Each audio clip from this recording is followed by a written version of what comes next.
Everyone, welcome back to my channel भक्ति का घर। अगर आप हमारे चैनल पर नए हैं तो सब्सक्राइब कीजिए, बेल आइकन को क्लिक कीजिए और जुड़े रहिए हमारे साथ। मैं कावी आप सभी को प्रणाम करती हूँ। उम्मीद करती हूँ मेरी पिछली कथा आपको अच्छी लगी होगी। क्या आपको पता है आज एक बहुत अच्छा दिन है? आज वट सावित्री अमावस्या है। आज के दिन विवाहित महिलाएं अपने पति के लंबे उम्र के लिए सावित्री व्रत रखती हैं। हम सब माता सावित्री की कहानी तो जानते ही हैं कि कैसे उन्होंने अपनी पति की जान यमराज से बचाई।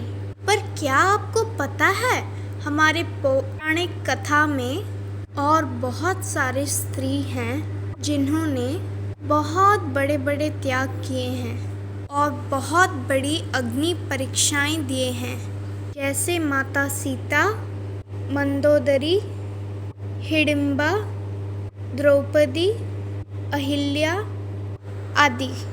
मेरी आज की कथा अति सुंदर है और वैसे ही एक स्त्री के ऊपर आधारित है जिन्होंने अपने कर्म के द्वारा त्याग और बलिदान का सबसे बड़ा पाठ सिखाया है।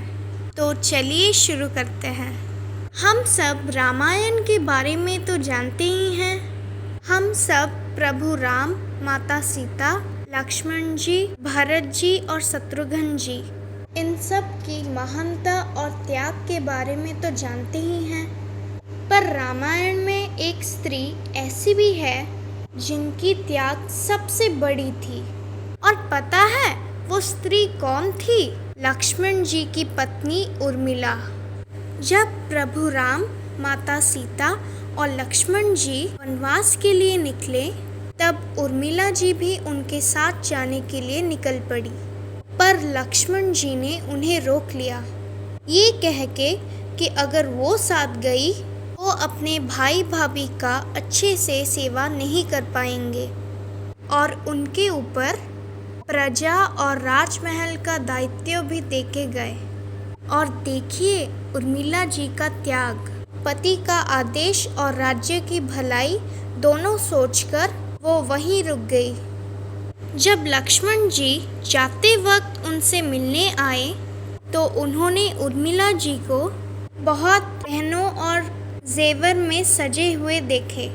लक्ष्मण जी ये देखकर अत्यंत क्रोधित हो गए और वहीं से मुंह फेर कर चले गए।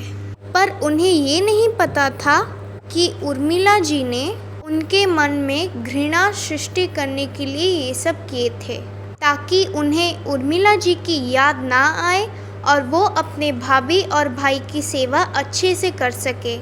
उसी दिन के बाद से 14 साल तक उर्मिला जी ने भी राजमहल में भी एक वनवासी के जैसे जीवन व्यतीत किया था। वन में लक्ष्मण जी को दिन रात जाग कर चौकन्ना रहना पड़ता था। तो लक्ष्मण जी ने निद्रा देवी से प्रार्थना की कैसे उनको नींद नहीं आएगी। और ये सुनकर निद्रा देवी बोली उनके भाग का नींद किसी और को लेना पड़ेगा।